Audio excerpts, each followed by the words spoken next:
fim do recesso começa com decisão do STF que proíbe legítima defesa em casos de violência contra a mulher. Sobe para 14 o número de mortes em operação da Polícia Militar no litoral paulista. Entram em vigor as mudanças para as compras de até $50 feitas pelo comércio eletrônico. Falta de moedas obriga comerciantes a improvisar na hora de dar troco aos clientes. Governo de São Paulo desiste dos livros didáticos do governo federal para usar edição própria.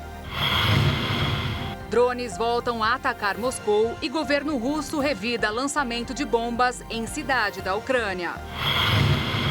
Farmácias de todo o Brasil agora podem fazer 40 exames de análises clínicas que eram exclusivas de laboratórios. E um panda gigante chama a atenção na China com uma crise de soluços. Agora, no Jornal das 22.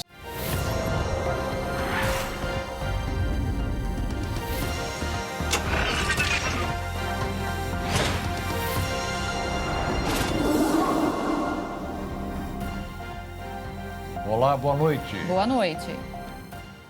Terminou o recesso. Deputados, senadores e juízes de todo o país voltaram hoje ao trabalho com muitos assuntos para resolver. O primeiro dia de sessão no Legislativo após o recesso parlamentar foi marcado pelo depoimento do ex-diretor da ABIN, Saulo Moura Cunha, na Comissão Parlamentar Mista de Inquérito que apura os atos de 8 de janeiro. Saulo afirmou durante a sessão que o então ministro-chefe do Gabinete de Segurança Institucional, general Gonçalves Dias, foi informado sobre o risco de ataque às sedes dos três poderes. A ABIN emitiu 33 alertas aos órgãos de segurança pública para avisar do aumento do volume de ônibus com passageiros chegando a Brasília dias antes do 8 de janeiro. Se eu não me engano, no dia 5, nós tínhamos cerca de 43 ônibus informados pela ANTT. A Polícia Rodoviária Federal não estava nos informando nenhuma movimentação atípica. Nós não recebemos nenhuma informação da Polícia Rodoviária Federal nesse período, apenas da ANTT. 43 ônibus efetivamente um contingente grande, mas não é um contingente imenso, vamos dizer assim. Nós percebemos, no entanto, que no dia 6 para o dia 7, esse incremento para 105 ônibus. E nós informamos, nós fizemos um alerta, já no dia 7, desse incremento. Esse alerta foi encaminhado para o Ministério da Justiça, para a DINT, foi encaminhado para o CIE, foi encaminhado para o Centro de Inteligência da Marinha, foi encaminhado para a Assessoria de Defesa, Assessoria de Inteligência de Defesa, foi encaminhado para a Secretaria de Segurança Pública.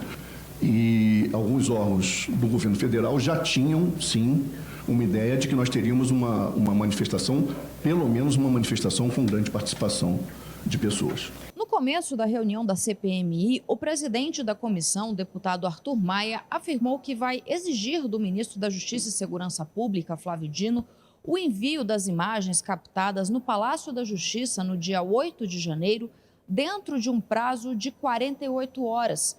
Os parlamentares aprovaram um requerimento para envio dessas imagens no dia 11 de julho, mas, segundo Maia, Flávio Dino afirmou que não poderia compartilhar as imagens porque elas foram incluídas em inquéritos que correm sob sigilo. Maia afirmou que, se Dino não cumprir o prazo, ele será acionado no Supremo. Solicitar, sim, a reconsideração ao senhor ministro da Justiça para que ele apresente a esta comissão essas imagens no prazo de 48 horas. Se assim ele não agir, nós tomaremos então a decisão, já está tomada a decisão de fazermos a solicitação perante o STF. Nesta segunda-feira, também foi realizada uma audiência na comissão mista que discute a medida provisória que reajustou o salário mínimo em 2,8% no dia 1º de maio. passando de 1.302 para 1.320. Foram ouvidos representantes do Fórum das Centrais Sindicais, do DIEESE, da Confederação Nacional do Comércio e da Confederação da Agricultura e Pecuária do Brasil. No Senado, o plenário voltou do recesso com 4 itens na pauta. Entre eles, o projeto que permite o uso de valores depositados em planos de previdência complementar como garantia para empréstimos bancários. Nesta terça, também terminou o recesso do Judiciário. Os ministros retomaram o julgamento da ação que discute a descriminalização do porte de drogas para consumo pessoal. Nos próximos dias, o plenário deve julgar a decisão monocrática do ministro Alexandre de Moraes, que determinou que o governo federal elabore o Plano Nacional para a População de Rua num prazo de 120 dias. E na quinta-feira, Cristiano Zanin toma posse como ministro da Suprema Corte. O mais importante para os aposentados este mês no Supremo Tribunal Federal vai ser o julgamento do caso da revisão da vida toda. A análise do tema está agendada entre 11 e 21 deste mês no plenário virtual, onde não existe discussão. Os ministros apenas depositam seus votos em um sistema eletrônico. Na semana passada, o ministro Alexandre de Moraes suspendeu todos os processos em andamento no país para esperar exatamente esta decisão e encerrar o assunto. E o Supremo Tribunal Federal concluiu o julgamento sobre a tese da legítima defesa da honra e proibiu o uso em casos de feminicídios, ou seja, não será permitido justificar determinados crimes de natureza passional, atribuindo o fator motivador do delito ao comportamento da vítima pela defesa, acusação, policiais ou juízes. Em 2021, a tese já havia sido declarada inconstitucional pelo Supremo. A tese da legítima defesa da honra foi utilizada em alguns episódios marcantes na justiça brasileira e a decisão foi tomada por unanimidade. E é um passo importante para aumentar a punição em casos de feminicídio. O confronto entre bandidos e policiais na Baixada Santista, litoral de São Paulo, continua. Na manhã de hoje, 2 policiais foram baleados. Ao todo, a Operação Escudo já provocou a morte de 14 pessoas. Essas imagens das câmeras de segurança de um estabelecimento mostram o momento exato em que os bandidos descem do carro entre as ruas Evaristo da Veiga com a Visconde de Cairu. A viatura estava estacionada na esquina da mesma via e a vítima em frente a uma padaria, acompanhada de outro policial. Os dois acabaram sendo abordados por 3 bandidos que se aproximaram e atiraram. No momento, houve troca de tiro. A policial de 34 anos foi atingida por um tiro nas costas e foi socorrida na Santa Casa da cidade, onde permanece internada. Outro policial também foi baleado na cidade por volta das 9 horas da manhã na rua Itaiaém, no bairro Chico de Paula, e foi socorrido. Na sequência, a Polícia Militar iniciou uma operação no Morro São Bento para tentar encontrar os responsáveis por atirar na policial. Em uma troca de tiros, um suspeito foi baleado e morreu. Segundo a Secretaria de Segurança Pública do Estado de São Paulo, ao todo 32 pessoas foram presas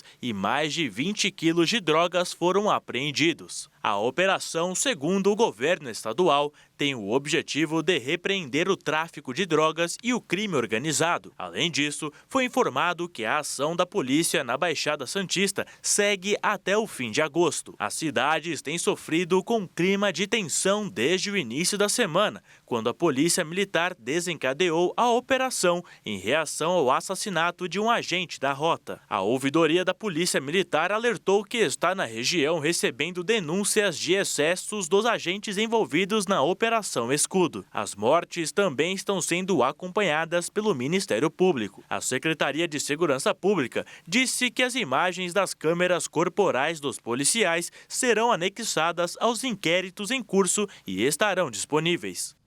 O governador de São Paulo, Tarcísio de Freitas, comentou a operação policial realizada desde sexta-feira na Baixada Santista, litoral sul do estado. Durante uma entrevista coletiva no Palácio dos Bandeirantes, Tarcísio pediu respeito à Polícia Militar. Se houver excesso, nós vamos investigar. Porque tudo está sendo investigado, né, pelo DEIC. pela própria Polícia Militar. As imagens, as câmeras corporais estarão anexadas nos inquéritos, para que, se houver algum excesso, a gente porventura puna, porque a gente não vai tolerar excesso, a gente não vai tolerar desvio de conduta. Agora, vamos ter respeito também pelos profissionais que estão trabalhando pela nossa segurança pública. Não é fácil entrar numa área dominada pelo crime organizado, ficou dominada durante anos, e aí se quer segurança, mas não se quer combater o crime. Como é que isso é possível? Profissional que sai todo dia de casa para trabalhar, que tem família, para te proteger, para me proteger, para proteger a sociedade. A pergunta que eu faço é: quem é que está vivendo um clima de terror? A sociedade. A sociedade não suporta mais violência. A gente tem que botar na cabeça que a Baixada Santista foi tomada pelo crime organizado. Isso é muito sério. Quem é que vai subir numa área dominada pelo crime? A gente está falando de domínio territorial e vai ser recebido de uma forma amistosa. A polícia não quer o confronto. Os corpos do pecuarista Garão Maia e do filho Francisco Veronese Maia, que morreram em uma queda de avião em Rondônia, foram enterrados hoje em Campo Grande, capital de Mato Grosso do Sul. Logo após o velório, a atual mulher do pecuarista também morreu. A engenheira civil Ana Paula Pridonic, de 27 anos, atual mulher de Garão Maia, morreu pouco depois do sepultamento do companheiro e do enteado. A jovem foi socorrida pelo Corpo de Bombeiros em sua casa e deu entrada na unidade de saúde no início da tarde. A causa da morte não foi divulgada. Francisco, de 11 anos, e o pai Garão, de 32, morreram durante uma queda de avião após o bimotor se chocar contra árvores. O avião caiu nas proximidades de Vilhena, em Rondônia, a poucos quilômetros do Mato Grosso, destino final do voo. A viagem até a fazenda Jaqueline, para onde seguiam, é estimada em 15 minutos. O menino passava férias escolares com o pai, que pilotava a aeronave, e retornaria para Campo Grande, onde morava com a mãe. Pela legislação brasileira, para pilotar um avião, é obrigatório ter mais de 18 anos, ensino médio completo e um cadastro junto à Agência Nacional de Aviação Civil. Pai e filho foram velados juntos e sepultados no cemitério Parque das Primaveras. A cerimônia foi restrita e contou com a presença de muitos amigos e familiares das vítimas. E veja a seguir, entram em vigor as mudanças para as compras de até $50 feitas pelo comércio eletrônico. E ainda, a falta de moedas obriga comerciantes a improvisar na hora de dar troco aos clientes.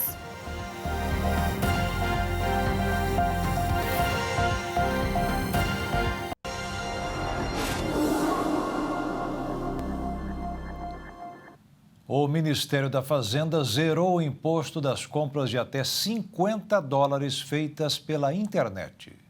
Começou a valer hoje a nova medida do governo federal para zerar os impostos sobre compras de até $50 feitas pela internet. Essa medida vale para envios feitos pelos correios ou transportadoras e atinge principalmente os sites chineses. É necessário que a empresa de comércio eletrônico esteja com as obrigações tributárias em dia e de acordo com o plano de conformidade do governo federal, fazendo parte do programa Remessa Conforme, uma estratégia da Receita Federal para modernizar a importação de produtos comprados pela internet e ampliar o gerenciamento de risco das remessas internacionais. Com esse novo programa, a Receita Federal pretende agilizar as entregas e reduzir os custos logísticos. Antes, a alíquota zero valia apenas para envios feitos entre pessoas físicas. Com isso, muitas empresas despachavam os produtos utilizando um CPF, o que exigiu do governo federal uma estratégia para monitorar melhor essas remessas. O governo chegou a cogitar taxar as compras de pequeno valor, mas após uma grande polêmica, o Ministério da Fazenda voltou atrás. Agora, portanto, fica assim: a empresa paga os impostos antes de embarcar o produto e escapa dos 60% da importação, mas continua a tarifa de frete e os 17% do imposto estadual, o ICMS. Na hora da venda, tudo isso estará embutido no preço, mas se as compras forem mais caras que $50, tudo fica como está. A principal representante das lojas de varejo nacional já reclamou. O IDV, Instituto para Desenvolvimento do Varejo, divulgou uma nota pedindo isonomia com as plataformas internacionais, enquanto as gigantes do comércio, como as chinesas, ganham isenção para suas vendas de até $50, as empresas nacionais vão continuar pagando de 70% a 110% pelo mesmo produto, o que torna quase impossível vencer a concorrência. Muitas empresas ao redor do mundo reduziram os dias de trabalho de 5 para 4, com o objetivo de oferecer às pessoas mais liberdade para organizar o tempo de trabalho e facilitar a conciliação entre vida familiar e carreira. No Brasil, essa iniciativa já é uma realidade e o resultado tem sido uma melhora em indicadores como motivação, satisfação e felicidade dos trabalhadores. Países como Portugal, Espanha, Estados Unidos e Reino Unido já participaram dessa iniciativa, que redesenha a jornada de trabalho, sendo possível alavancar a qualidade de vida de colaboradores e, ao mesmo tempo, incrementar a produtividade das empresas. No Reino Unido, por exemplo, o dia extra de folga mudou suas vidas para melhor, permitindo realizar hobbies e recarregar as energias. No Brasil, uma agência de comunicação que pensa e executa campanhas com o objetivo de amplificar as causas sociais aderiu ao experimento no início do ano passado. Com quase 2 anos nesse modelo, é possível afirmar que todos os 11 trabalhadores estão mais motivados, satisfeitos e felizes, pois estão tendo maior qualidade de vida com a semana reduzida. Já uma multinacional que desenvolve software de gestão, que tem quase 100 trabalhadores, viu a produtividade aumentar em 23% com o dia off na semana. Nessas duas empresas, uma equipe trabalha de segunda a quinta e outra de terça a sexta-feira, pois permite que tanto a folga na sexta ou na segunda tenham 3 dias seguidos de descanso. No começo dessa experiência, muitos trabalhadores não sabiam o que fazer com o dia extra de descanso e ficaram um pouco ansiosos por não estar trabalhando e produzindo. Mas, com o tempo, foram percebendo que estava tudo certo. Se adaptaram para começar a usar este dia para cuidar dela própria, ir ao salão, fazer atividades físicas e passar mais tempo com o filho, de acordo com relatos das empresas. A possibilidade de a jornada de trabalho ser composta por apenas 4 dias da semana será testada em maior escala no Brasil, a partir de novembro, que será colocado em prática por meio de uma parceria entre a ONG Reconnect Happiness, 8Work e a organização 4-Day Week Global. 300 empresas brasileiras já se inscreveram para a primeira fase, com seminários sobre o modelo e resultados dos testes internacionais. No projeto piloto, 50 companhias de diferentes portes e setores terão os resultados avaliados após 6 meses. A balança comercial brasileira fechou o mês de julho com um saldo positivo de 9 bilhões de dólares. O melhor resultado da série histórica representa uma alta de quase 69% em relação ao mesmo período do ano passado. Já no acumulado do ano, o saldo nas vendas ao exterior passou dos 54 bilhões de dólares. O que mais vendeu foi soja, petróleo e minério de ferro. Quem mais comprou foram a China, Macau e União Europeia. Os preços de comida por quilo nos restaurantes self-services do estado de São Paulo estão ficando cada vez mais caros. Um levantamento feito pelo Procon do estado mostrou que no último mês de junho, o preço médio para comer ficou em R$ 79,47, uma alta de 38% quando comparado a janeiro de 2020, ano em que o órgão começou a fazer a pesquisa. Os especialistas relacionaram o aumento com o fim da pandemia, ou seja, com mais pessoas nas ruas, o consumo sobe, assim como os custos com insumos. Outros fatores que ajudaram foram os aumentos do preço do gás, dos produtos de alimentação e da energia elétrica. O Procon ouviu 350 estabelecimentos das 5 regiões do município de São Paulo, zonas norte, sul, leste, oeste e centro. E a produção da indústria brasileira cresceu 0,1% em junho, na comparação com maio. Já em relação com o mesmo mês do ano passado, a queda passou dos 10%. O que evitou um pior resultado no fechamento do semestre foi o setor de extração de petróleo e minério de ferro. Com isso, de janeiro a junho, a produção da indústria nacional recuou 0,3%. No mercado financeiro, os investidores seguem na expectativa pela reunião do Comitê de Política Monetária do Banco Central marcada para amanhã para definir o novo patamar de juros do país. E os sinais de desaceleração econômica na China e dados fracos da atividade industrial na zona do euro também ficaram no radar. O dólar fechou em alta de 1,27%, fechando em R$ 4,78. Já a Bolsa fechou em queda de 0,57% aos 121.248 pontos. E o Brasil perdeu 410 bilhões de reais por causa do comércio ilegal de mercadorias no ano passado. O valor levou em conta o que o comércio deixou de vender e os impostos que não foram arrecadados no período. Segundo o levantamento do Fórum Nacional contra a Pirataria, o número cresceu 34% em relação a 2021.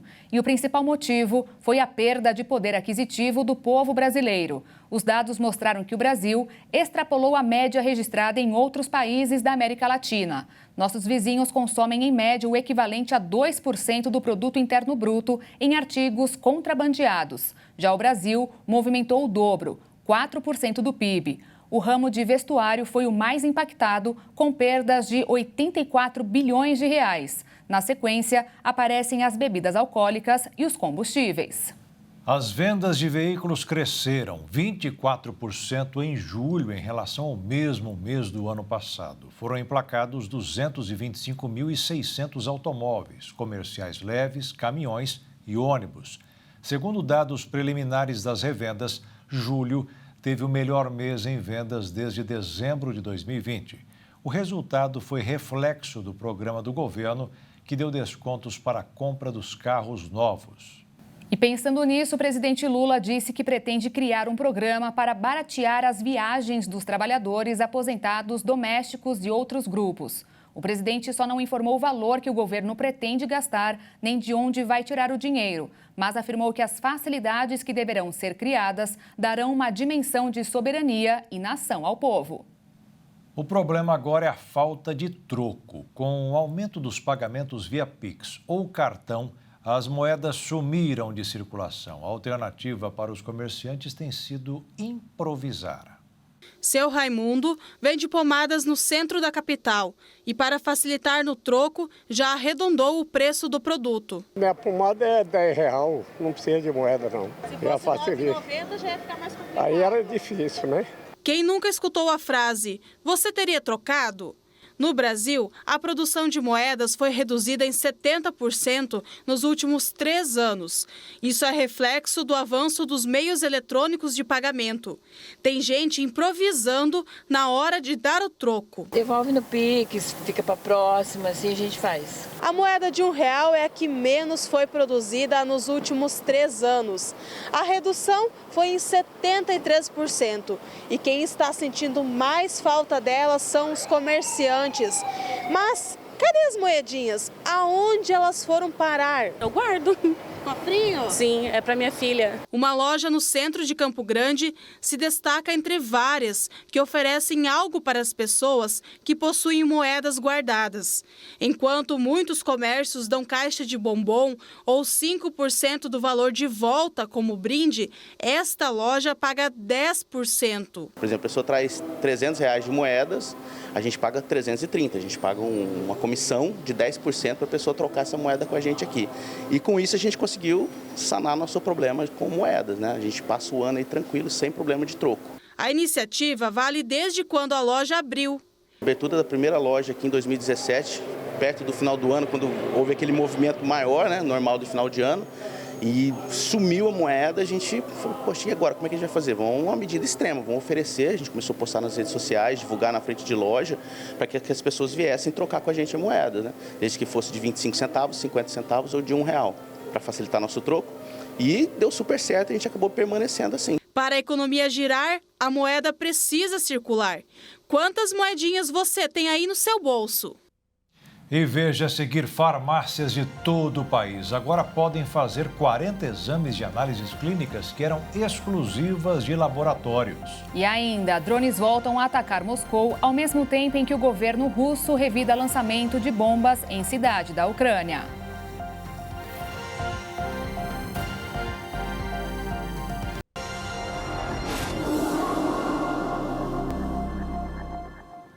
As farmácias de todo o país podem realizar a partir de hoje todos os exames de análises clínicas. Antes eram autorizadas a fazer apenas os testes de Covid-19 e de glicemia. Agora a lista de exames clínicos para triagem passa de mais de 40 tipos. Entre as mudanças está a autorização para as farmácias e consultórios isolados para a realização de exames clínicos em etapa única, como caráter de triagem, como dengue, por exemplo. Mas os exames não devem servir para diagnóstico. A triagem apenas facilita a detecção de doenças, mas não devem ser usados de forma isolada para a tomada de decisões clínicas. Além do clima seco e o vento, característicos do inverno, aumentou bastante o índice de queimadas na região da Grande Dourados, no estado de Mato Grosso do Sul. Combinação ideal para prejudicar a saúde do aparelho respiratório. A ventania é mesmo típica do período. Agosto ainda nem começou direito e o douradense já está vivenciando estas condições climáticas há mais de 2 meses. Temperaturas acima da média estão sendo registradas não apenas em Mato Grosso do Sul ou no Brasil, mas em todo o mundo. A união destes fatores acaba colaborando ainda mais para o número de queimadas registradas. No estado, Dourados é a maior cidade onde são registrados estes eventos. Na verdade, o que se deve a essa situação é má influência e maus costumes da população. Não é outra atividade a não ser a população querendo limpar os seus terrenos baldios, ou seja, até a própria em casa. Lembrando que é crime atear fogo, é crime. O lixo ele é feito para ser acondicionado nos sacos e levado para os aterros, né? Não deve se tocar fogo. 153 na Guarda Municipal ou ainda 193 no Corpo de Bombeiros, que nós vamos estar encaminhando a ligação para a Guarda Municipal, onde tem a equipe de fiscalização para dar o suporte da fiscalização no local. As queimadas, além de tudo, ainda prejudicam a qualidade do ar que respiramos, que é aliado às condições climatológicas, estiagem prolongada ou até mesmo pouca chuva, causam ainda mais desconforto ao respirar. Nos últimos meses, viver mais de uma estação por dia tem sido rotina para o douradense. E esta oscilação de temperatura é uma das principais causas das inflamações no aparelho respiratório. E é aí que começam a aparecer os quadros com as famosas ites, rinite, sinusite, faringite. Esta médica otorrinolaringologista explica que a condição climática aliada à fumaça das queimadas é extremamente prejudicial para a saúde das vias aéreas. A oscilação de temperatura, ela prejudica no bom funcionamento da mucosa, tanto nasal quanto da parte respiratória inferior. Então, essa mudança brusca não deixa que a função dessa mucosa atue, não funcione corretamente. Então, a filtragem do ar, a umidificação do ar fica prejudicada. O ar mais frio, quando entra na mucosa nasal, ele machuca a mucosa nasal e o ar quente também. O ideal seria que se tivesse numa boa umidade de ar, né, o tempo inteiro, logicamente que isso não acontece. Ainda de acordo com o especialista, para manter uma boa saúde neste período crítico, é importante que alguns cuidados sejam tomados, evitando o agravamento dos sintomas. Hidratar bem a mucosa nasal, usar soro fisiológico é importantíssimo para manter a mucosa umidificada e ter uma boa função. Tomar bastante água, manter o corpo hidratado, arejar bem a casa, ventilar as janelas. E é legal colocar também um umidificador em casa, ou então, para quem não tem umidificador, uma toalha molhada ou uma bacia com água no quarto. Isso vai ajudar que deixe o quarto mais umidificado, né, o ar mais umidificado, para que você tenha uma melhor respiração. Então, o principal é não atear fogo nos lixos, né? A fumaça, ela acaba fazendo uma irritação na mucosa da via aérea e essa irritação vai provocar os sintomas, né? Que acaba provocando a rinite, a faringite, as crises asmáticas, as tosses. O mês de agosto é dedicado ao aleitamento materno, quando são intensificadas ações de conscientização e esclarecimento sobre a importância da amamentação. A cor dourada foi escolhida pois destaca o padrão ouro de qualidade do leite materno. A amamentação traz inúmeros benefícios tanto para as mães quanto para os bebês. O leite é o alimento que tem todos os nutrientes específicos para cada necessidade do filho, ao mesmo tempo que estimula o desenvolvimento do sistema imunológico. Tanto que os bebês que mamam costumam passar menos tempo no hospital quando adoecem, além de ter menos resfriados no primeiro ano de vida, menos quadros diarreicos nos primeiros 2 anos de vida, menos risco de obesidade e de diabetes médias. Nos primeiros dias do pós-parto, a mãe produz o leite in natura, chamado colostro, que é rico em imunoglobulina, que tem papel fundamental nos quadros respiratórios. Essa proteína age na proteção das mucosas do sistema respiratório do bebê, evitando a progressão de infecções, além de reduzir a exposição e a absorção intestinal de alergênicos responsáveis pelas doenças respiratórias.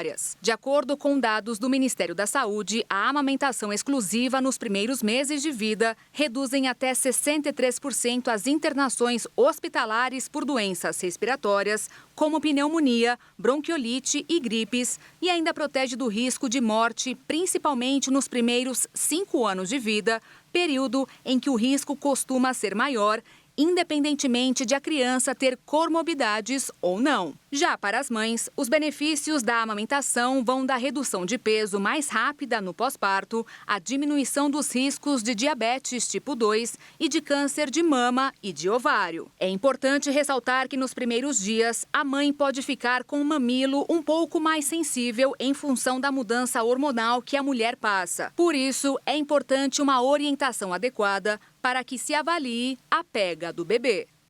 A Universidade de São Paulo desenvolveu um implante composto de produtos extraídos de algas capaz de substituir os ossos no tratamento de câncer.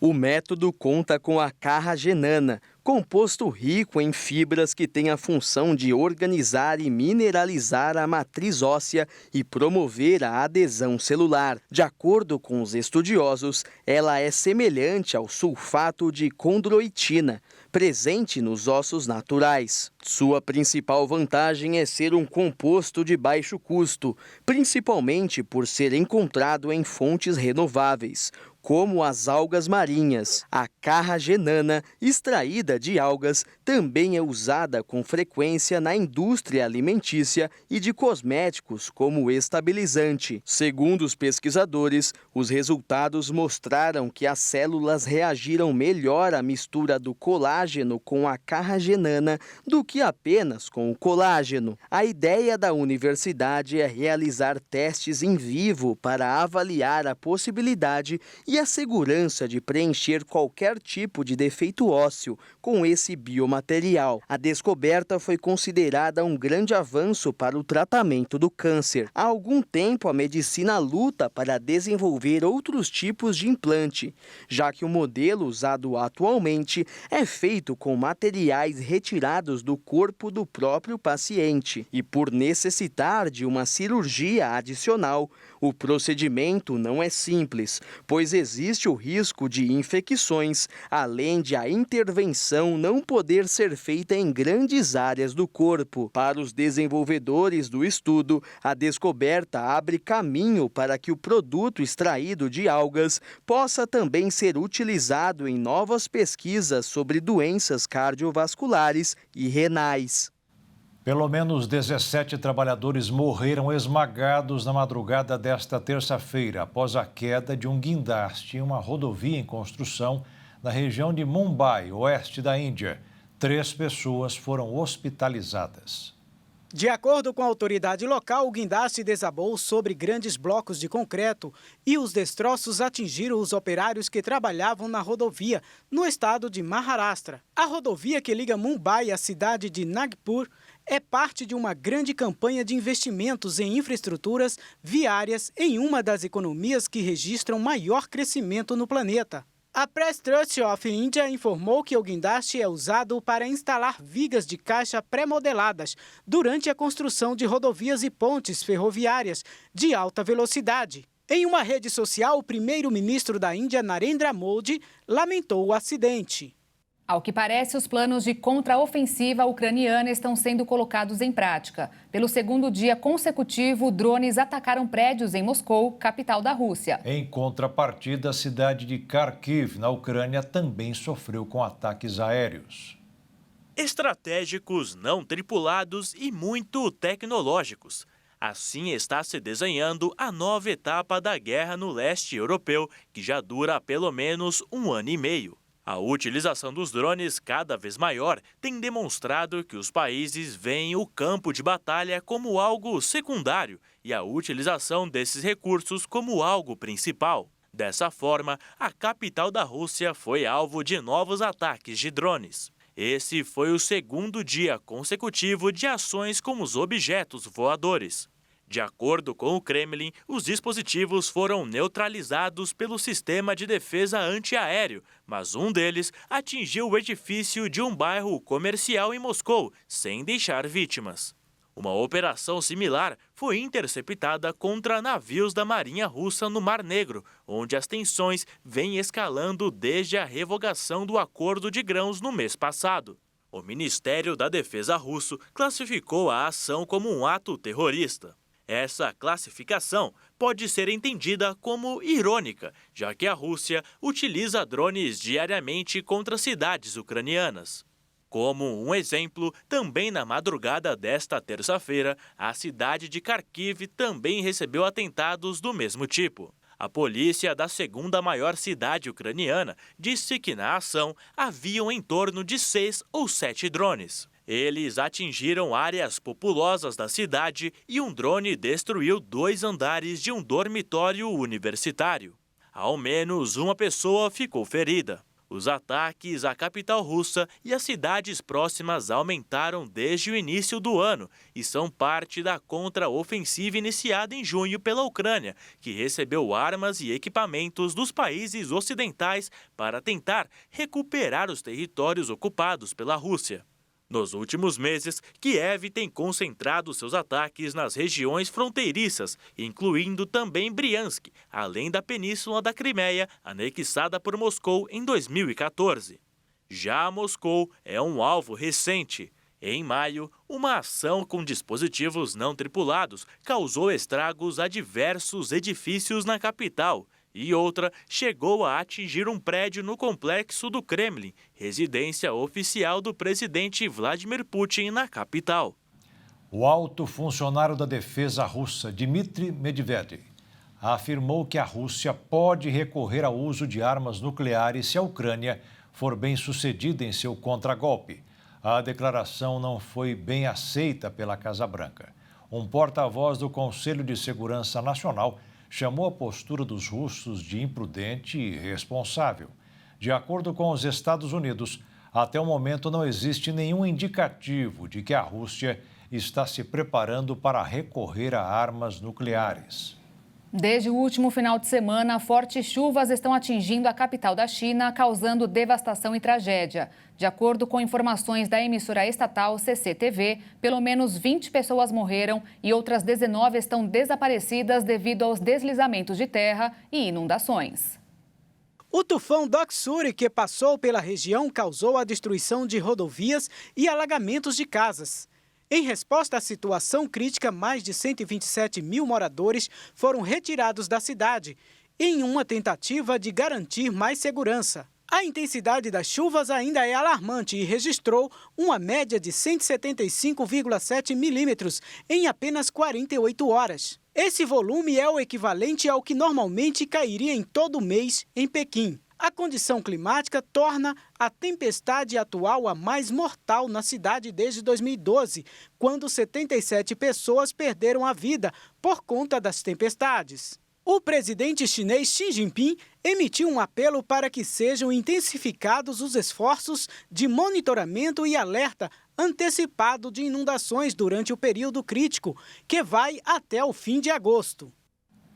E veja a seguir, governo de São Paulo desiste dos livros didáticos do governo federal para usar edição própria. E veja também, um panda gigante chama a atenção na China com uma crise de soluços.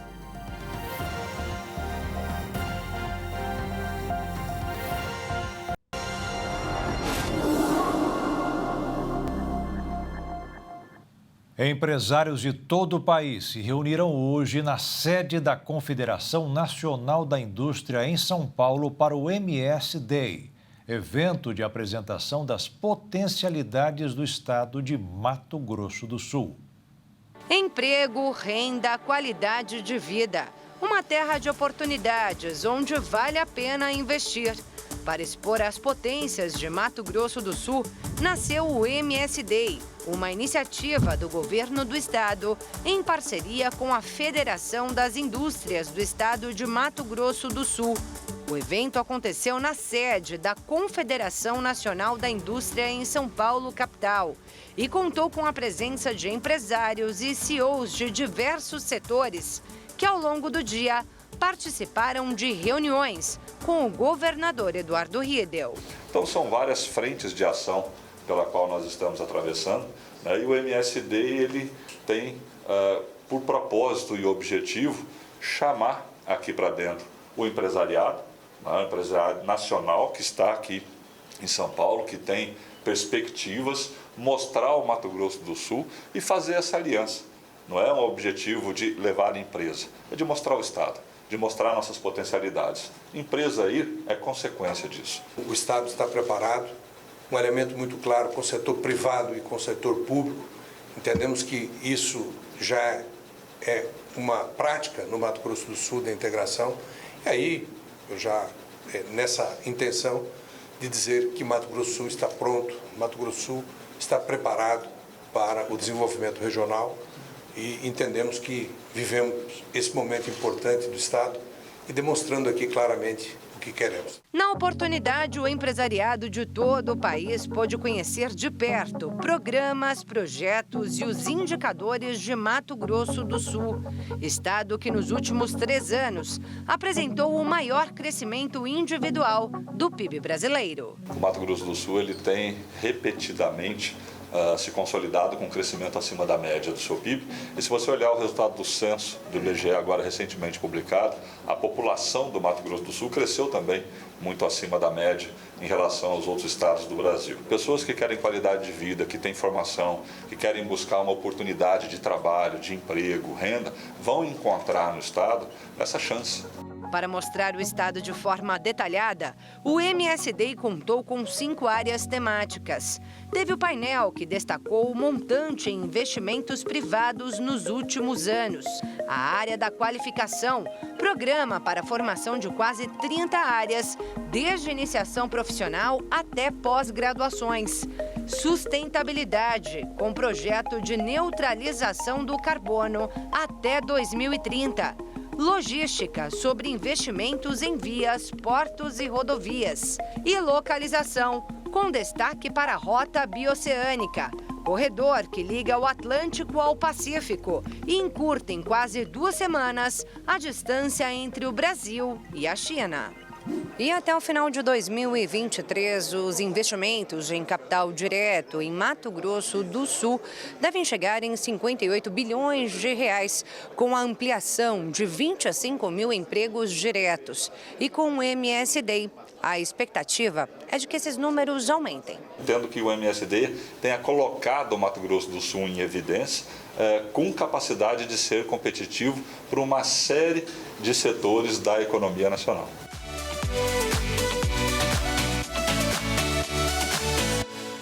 Pela primeira vez, o governo de São Paulo não aderiu ao material didático oferecido pelo MEC. Além disso, o estado decidiu que a rede de educação paulista vai utilizar material próprio e 100% digital para todos os estudantes a partir do 6º ano do Ensino Fundamental 2, a partir do ano que vem. Até o momento, o governo paulista deixou de aderir ao programa de material didático apenas para o Fundamental 2, mas já afirmou que fará o mesmo com os livros do ensino médio. De acordo com a Secretaria da Educação do Estado de São Paulo, a rede de ensino paulista vai utilizar materiais produzidos pelo governo para manter a coerência pedagógica. Com a decisão de não aderir ao programa do governo federal, o Estado de São Paulo deixará de receber cerca de 120 milhões de reais, apenas considerando os livros deixados de comprar pelo Fundamental 2. Portanto, a partir do ano que vem, os alunos do Fundamental terão material digital com suporte físico. Já nos anos finais, entre o 6º e o 9º ano do Ensino Fundamental 2, o material será 100% digital. No programa oferecido pelo Ministério da Educação, recusado pelo governo de São Paulo, as redes municipais e estaduais escolhem os livros que estão no catálogo e recebem os materiais gratuitamente do governo federal. A negativa de São Paulo foi alvo de críticas de diversos setores. Um dos argumentos é que nem todos os estudantes possuem equipamentos para acessar o conteúdo digital ou de acesso à internet. Outro é que isso aumentará a exposição dos olhos de menores a telas, além de afastar os jovens do contato com livros e provavelmente do hábito de leitura. De acordo com o governo de São Paulo, diversos computadores e equipamentos já foram comprados para dar suporte às escolas e aos alunos mais necessitados, para que nenhum dos alunos fique sem acesso ao conteúdo didático. Realizar meditação logo após acordar ajuda a evitar depressão, ansiedade e dores crônicas. A conclusão teve como base diversos estudos de universidades norte-americanas.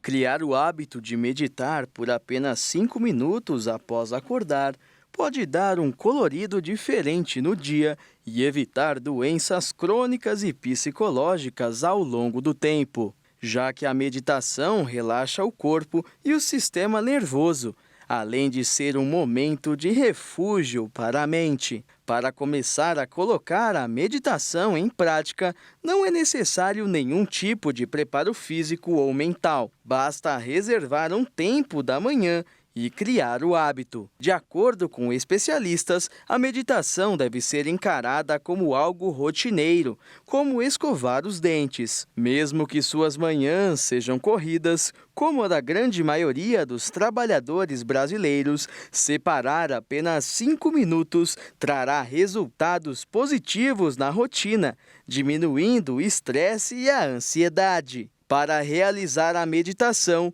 basta colocar um som leve, marcar o tempo e trazer toda a atenção para seu corpo. Apesar do esforço para ficar concentrado, é normal que surjam alguns pensamentos errantes e até mesmo que tente tirar o foco. Mas o segredo é não considerar isso um fracasso. Para as pessoas mais inquietas, talvez seja difícil fazer uma meditação sentado. Para esse público, o segredo é misturar a atenção plena com o movimento, como, por exemplo, acordar e fazer uma rápida caminhada, controlando a mente e a respiração. O Brasil é o 5º país em incidência de diabetes no mundo, com 16 milhões de doentes adultos entre 20 a 79 anos, perdendo apenas para a China, Índia, Estados Unidos e Paquistão. De acordo com dados do Atlas do Diabetes da Federação Internacional de Diabetes, a estimativa da incidência da doença em 2030 chega a 21 milhões e meio. Mundialmente, o diabetes se tornou um sério problema de saúde pública, cujas previsões vêm sendo superadas a cada nova triagem. Por exemplo, em 2000, a estimativa global de adultos vivendo com diabetes era de 151 milhões. Em 2009, havia crescido 88% para 285 milhões. Em 2020, calcula-se que 9,3% dos adultos entre 20 e 79 anos, assombrosos 463 milhões de pessoas, viviam com diabetes. Além disso, 1.100.000 crianças e adolescentes com menos de 20 anos apresentam diabetes tipo 1. Há uma década, em 2010, a projeção era de 438 milhões em 2025. Com mais 5 anos pela frente, essa previsão já foi ajustada para 463 milhões. A crescente prevalência de diabetes em todo o mundo é impulsionada por uma complexa interação de fatores socioeconômicos, demográficos, ambientais e genéticos. O aumento contínuo se deve, em grande parte, ao aumento do diabetes tipo 2 e dos fatores de riscos relacionados, que incluem níveis crescentes de obesidade, dietas não saudáveis e falta de atividade física. No entanto, os níveis de diabetes tipo 1 com início na infância também estão aumentando. Segundo o Atlas, a crescente urbanização e a mudança de hábitos de vida, por exemplo, maior ingestão de calorias, aumento do consumo de alimentos processados, estilos de vida sedentários são fatores que contribuem para o aumento da prevalência de diabetes tipo 2 em nível social. Enquanto a prevalência global de diabetes nas áreas urbanas é de 10,8%, nas áreas rurais é menor, de 7,2%. No entanto, essa lacuna está diminuindo, com a prevalência rural aumentando. O diabetes mellitus é uma síndrome do metabolismo de origem múltipla, decorrente da falta de insulina e ou da incapacidade da insulina exercer adequadamente seus efeitos. A insulina é um hormônio produzido pelo pâncreas, responsável pela manutenção do metabolismo da glicose. Sua falta provoca déficit de metabolização da glicose e, consequentemente, diabetes. Caracteriza-se por altas taxas de açúcar no sangue, a hiperglicemia, de forma permanente. A Organização das Nações Unidas para a Educação, a Ciência e a Cultura recomenda incluir Veneza na lista de patrimônios mundiais em perigo. A Unesco advertiu que o aumento do nível do mar e outros eventos climáticos extremos ligados ao aquecimento global ameaçam a integridade do local. É o que acredita a Organização das Nações Unidas para a Educação, a Ciência e a Cultura, a Unesco, que recomendou a inclusão da famosa cidade italiana na lista do Patrimônio Mundial em Perigo. De acordo com o Centro de Patrimônio da Agência da ONU, o aumento do nível do mar e outros eventos climáticos extremos ligados ao aquecimento global ameaçam a integridade do local. Um projeto de construção de arranha-céus na periferia do centro da cidade preocupa, com um possível impacto visual negativo significativo. Para que Veneza seja incluída na lista de locais em perigo, os Estados-membros terão de votar a favor durante uma reunião do Comitê do Patrimônio Mundial agendada para setembro na Arábia Saudita. A Unesco espera que a inclusão da cidade na lista alcance um maior compromisso e maior mobilização de atores locais, nacionais e internacionais para proteger o local. Veneza, fundada no século V, compreende 118 ilhotas e tornou-se uma grande potência marítima no século X. A cidade, uma das mais visitadas do mundo, com picos diários de até 100 mil turistas pernoitando no local, é patrimônio mundial da Unesco desde 1987. Um panda foi flagrado soluçando lá na China. O momento fofura foi divulgado pelo Centro de Conservação e Pesquisa do país. O panda gigante estava sentado em uma moldura com as mãos nos joelhos e, de repente, começou a soluçar incontrolavelmente. Todo o corpo peludo do panda se movia em uníssono com o ritmo dos soluços, uma cena raramente capturada em vídeo. O centro na província de Sichuan, no sudeste da China, é uma instituição líder mundial para a preservação e reprodução da população de pandas e reintrodução do animal em cativeiro na natureza. Atualmente, a instituição realiza cooperação com 18 zoológicos em 16 países e regiões e 39 instituições de criação de animais e mais de 10 institutos de pesquisa científica na China. E o Jornal das 22 termina aqui. Obrigada pela sua companhia, um ótimo fim de noite para você e nós te esperamos amanhã. Boa noite, fique na paz. Tchau.